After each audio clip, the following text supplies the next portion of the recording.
13 inches, and the small ends around 9 inches.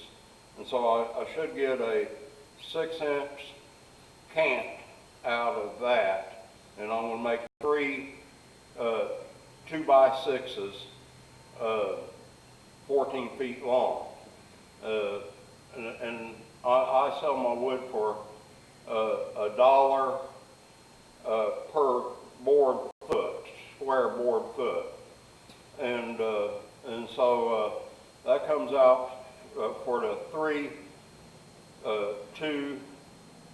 2x6 14 foot long, that comes out to $42, $14 each.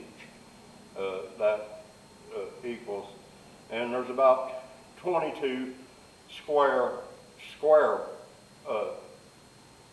board feet in it. It's an oak log, and it's raining right now, so I can't cut it right now, but I'll do that as soon as the weather clears up and I can set all this electronic stuff up outside. Okay, thank you. Have a nice day.